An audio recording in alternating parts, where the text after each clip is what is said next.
So I have discussed in queuing theory the basic numericals we have done till now. Now I told you to read this problem, question number 4. So we'll do this question number 4, everyone.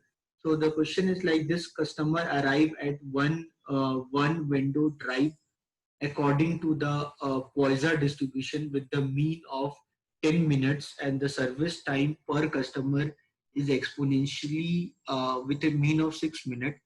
So in this question, you can see that the arrival rate, if you see the arrival rate, that the customer arrive at one window drive.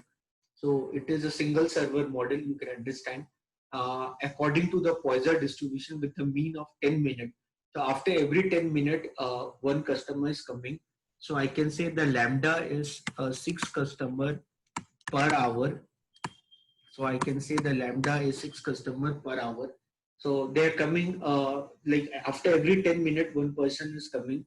So in 60 minutes, 6 customer will come. Okay, that you understood. Then the service time is 6 minutes. So the service time is 6 minutes means in 6 minutes you do service. So in 60 minutes you do service of 10 customer. So the mu is 10 customer per hour. Okay.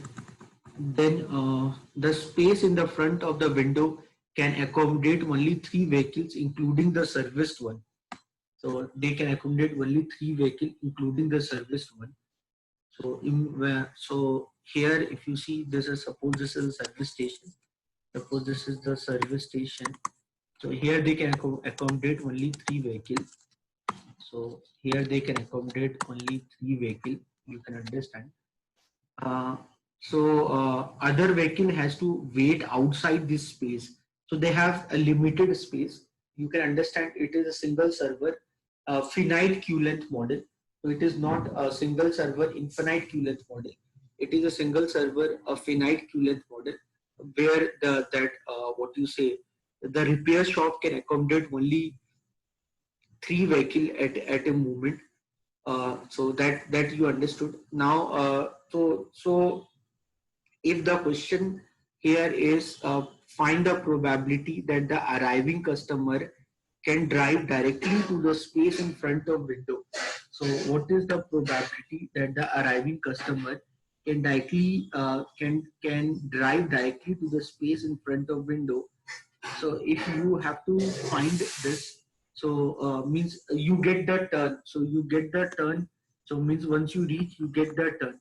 So how you get the turn? So the probability that the arriving customer can directly go to the space in front of window.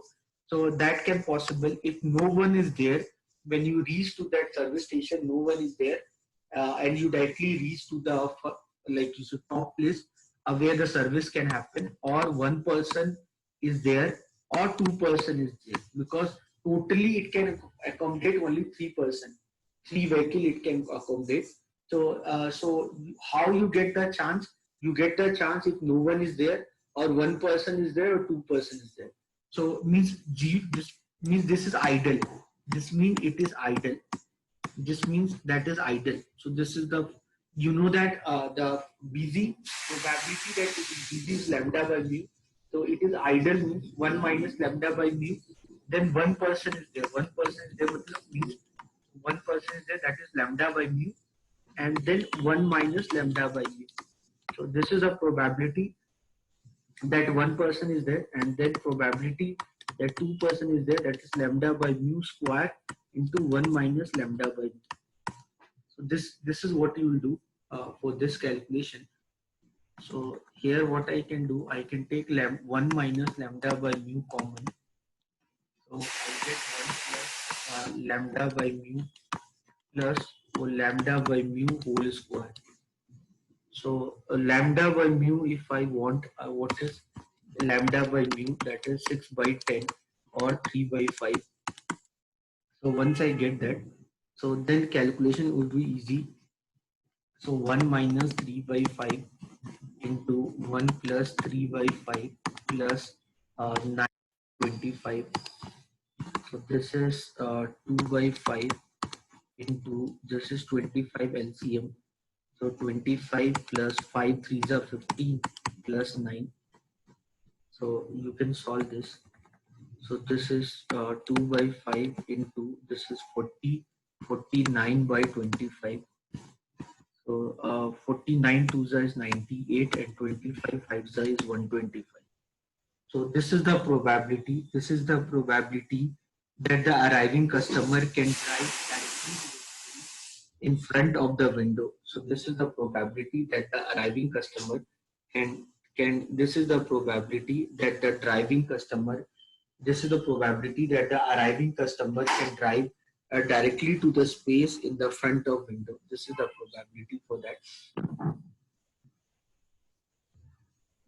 So this is the probability that the driving customer can the arriving customer can directly reach to the place in front of window. Okay, so anyone have any doubt on this?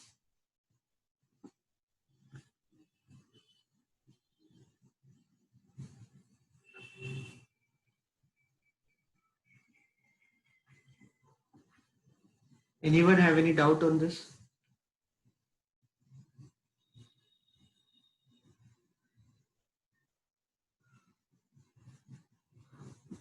Now the next question.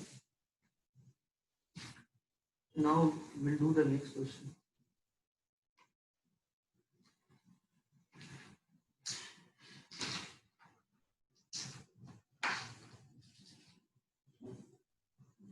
Now we'll talk about the next question.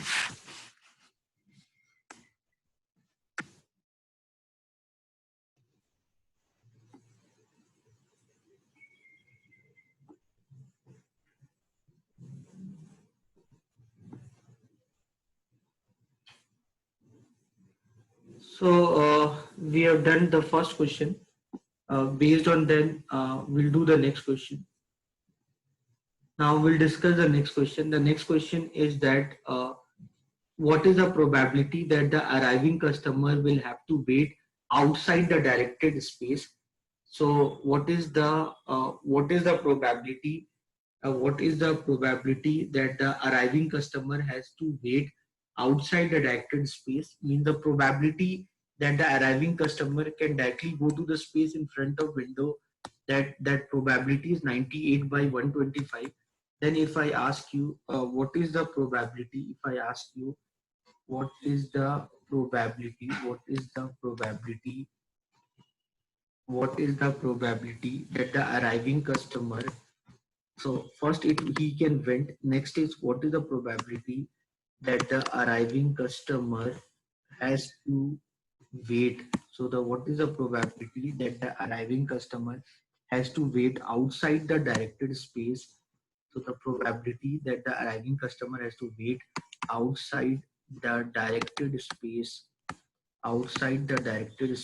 the probability that the arriving customer has to wait outside the directed space, that is 1 minus 98 by 125. That would be the answer for that. So 1 minus, that is 125 minus 98 by 125. So this would be 27 by 125. So this would be the probability that the arriving customer has to wait outside the directed space.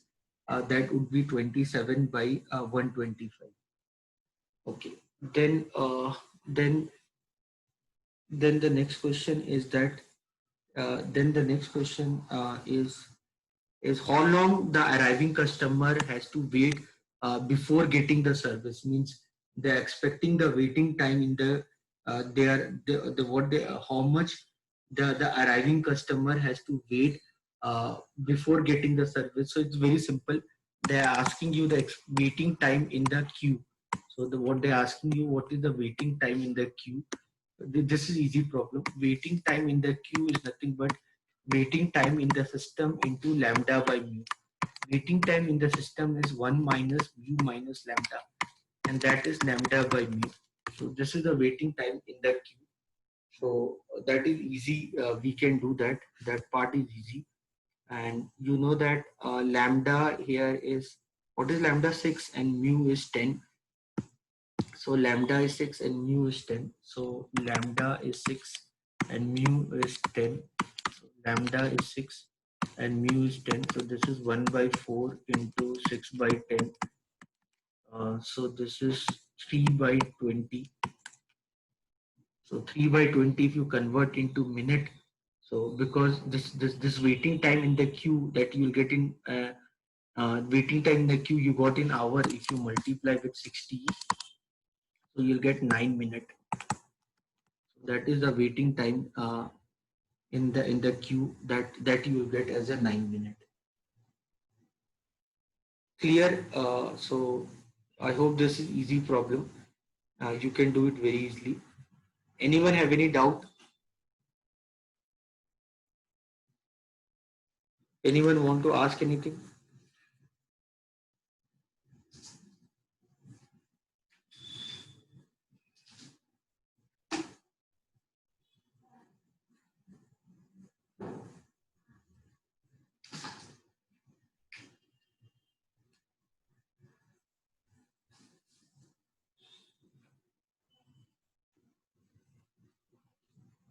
Anyone want to ask anything?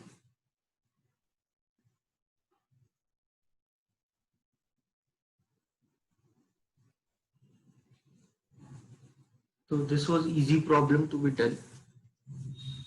So like this way, when we can solve the questions very easily. You can understand the level of questions. They are not at all difficult. Similarly, if you see question number 5, that rate of arrival of a customer at the public telephone booth follow a Poisson distribution with the average time of 10 minutes between one customer and next, and the duration of phone call is assumed to follow exponential distribution of 3 minutes. So the lambda is like they are coming after every 10 minutes. So means 6 will come every hour. 6 will come every hour. And you can see the mu, the duration of phone call is assumed to follow exponential distribution of 3 minutes. 3 minutes means the mu would be 20 per hour. Okay, so what is the probability that the person arriving at the booth has to wait? So what wait means, how will you wait if the person is busy? So wait means probability that you have to wait. Probability that you have to wait. Probability that you have to wait means what you need to do.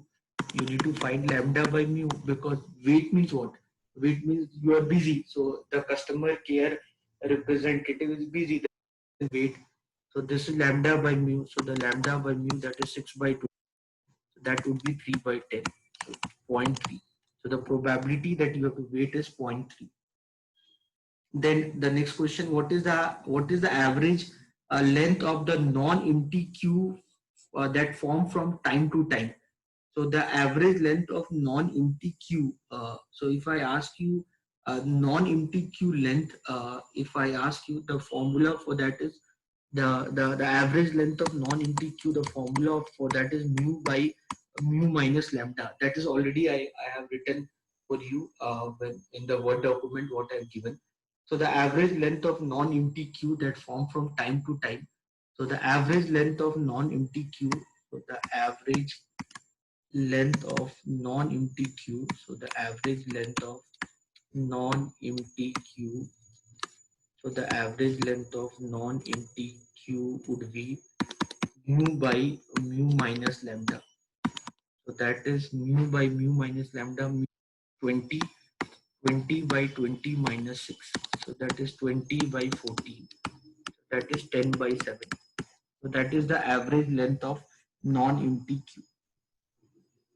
Okay, then the last question, that MTNL will install the second booth. MTNL will install the second booth when it is convinced that the customer would expect waiting for at least 3 minutes for their turn to make a call. By how much time should the flow of the customer increase in order to justify the second booth? So please read this question very carefully.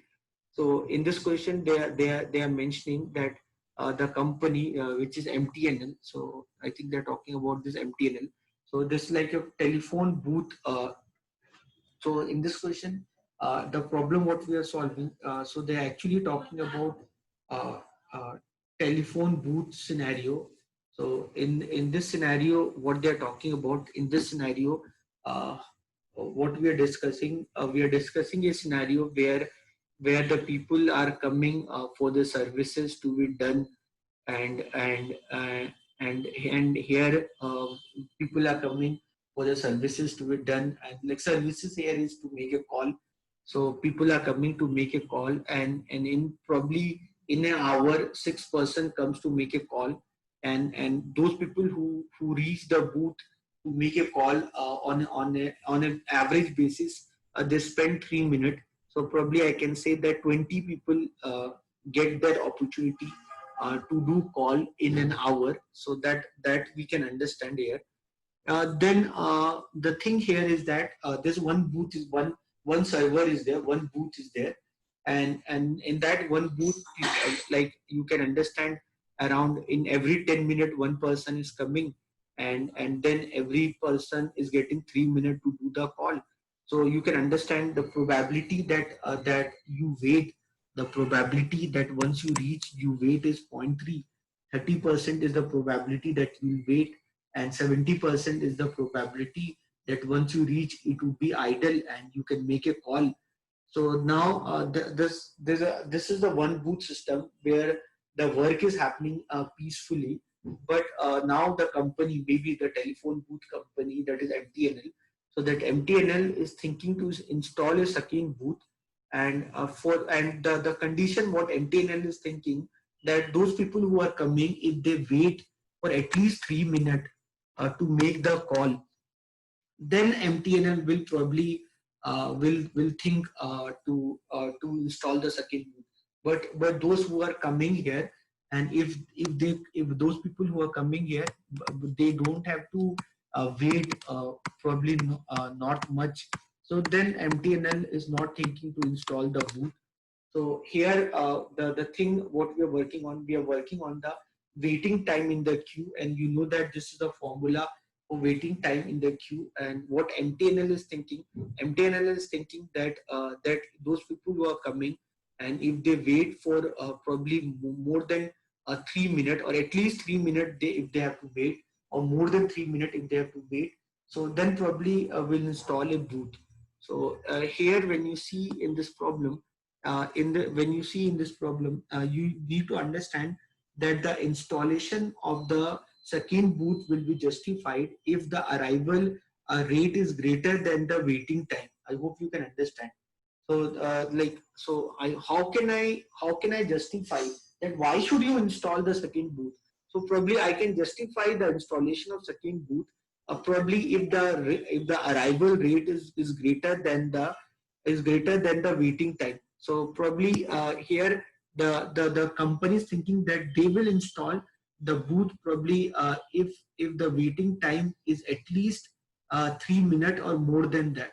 So what I'll do, so 3 minutes I'll convert it, because my lambda mu everything is in hour, and then I need to justify this installation of second boot only when the arrival rate is more than 3 minutes. So imagine if the rate at which the people are coming, so if that arrival rate is more than the waiting time, which is given as a 3 minute, at least 3 minutes, so then that way I can justify that no, so please install the second boot. So let me identify the arrival rate here. So based on this condition, that should you do or not. So 1 minus, so mu minus lambda dash. So I want to find this lambda dash, which gives me the rate of arrival if the waiting time is at least 3 minutes. So if the waiting time is at least 3 minutes or more than 3 minutes, then what would be the arrival rate? So I can do that work. So this is 1 by 20. This lambda dash I want to determine. The mu here is 20 per hour. So this is 20 per hour. 1 by 20 minus lambda dash. So I can cancel mu 20 and 20. So I can say lambda dash is equal to 20 minus lambda dash. So 2 lambda dash is equal to 20. So lambda dash is equal to 10. So So here you can understand. So if the mean arrival rate is like 10, so 10, so the mean arrival rate is 10. So the mean arrival rate is 10. So earlier the mean arrival rate was around 6 per hour. Now here if the mean arrival rate is 10 per hour, 10 per hour means what? 10 per hour means 60 minutes is there, means every 6 minutes one person is coming.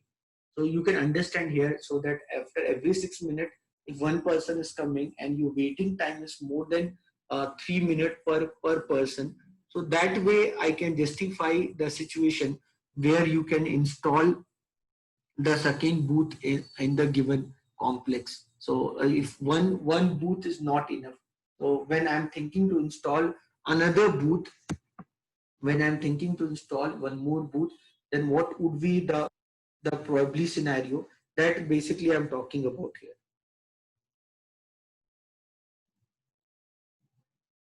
Fine. So this is what we are talking about here. How we can justify the given situation. So these are all the questions which I wanted to discuss. Anyone have any doubt? Please ask me.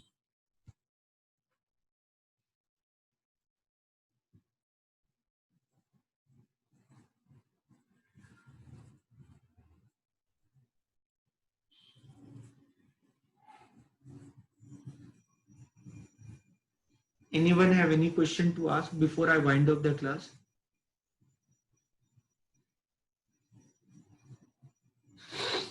So I guess you have understood what all I have done in this class. So with that intention, I like to say goodbye to all of you. See you on Saturday for the next class. Thank you everyone. Bye.